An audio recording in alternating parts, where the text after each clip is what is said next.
بافڵ تاڵبانی سەرۆکی یەکێتی نیشتیمانی چەند پارەی داوە بە ئەفشین قادرزادە. دوێنێ یەکشەممە بافڵ تاڵبانی دیدارێکی خۆی ئەفشین قادرزادەی بڵاو کردەوە. لە دیدارەکەدا لە شاری سلێمانی بەگەرمی بە خێراتنی ئەفشین قادرزادە دەکات. بافڵ تاڵبانی ئاماژەی بەوە کردووە بەو پەڕی پێزانینەوە لە پێگە و توانای کورتەباڵەکان دەڕوارم. ئەوان ڕۆڵێکی کاریگەر وەرێنی لە بوارە جیاوازەکاندا دەگەڕن. ئەم پێشوازەی بافڵ تاڵبانی لەو کەسە کە خەڵکی ڕۆژهەڵاتی کوردستانە و ناوی ئەفشین قادرزادێ دەگوترێت کوردەباڵاترین کەسی جیهانە، هاوکات بوو لەگەڵ ڕۆژی گیانی خەڵکانی خەوەن پێداویستی تایبەت. کاستەی کانونی دووەمی هەموو ساڵێگە و یادا لە سەرتاسەری جیهاندا بەڕێوە دەچێت. باپی زانیاریەکانی تیوار سەرۆک یەکێتی نیشتیمانی کوردستان بافڵ تاڵبانی بڕی 15,000 دلار وەک دیاری پێشکەشی ئەفشین قادرزادە کردووە.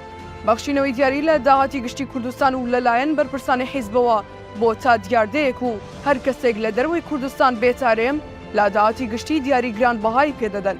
پێشتریش چەندین کەسی جۆرا و جۆری بیانی سەردانی هەولێر و دووەکو سلێمانیان کردووە و لەلایەن بەرپرسانەوە دیاری گرانبەهایان پێدراوە.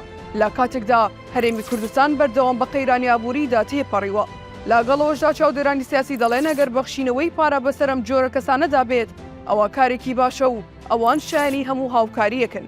بەڵام گرفتە گەورەکە ئەوەیە ملیۆنان دۆلار لە داهاتی گشتی و سنوورە دەدرێت بە کەسانی بێسوود و تەنیا زیان گەیاندنە بە داهاتی گشتی و هیچی تر.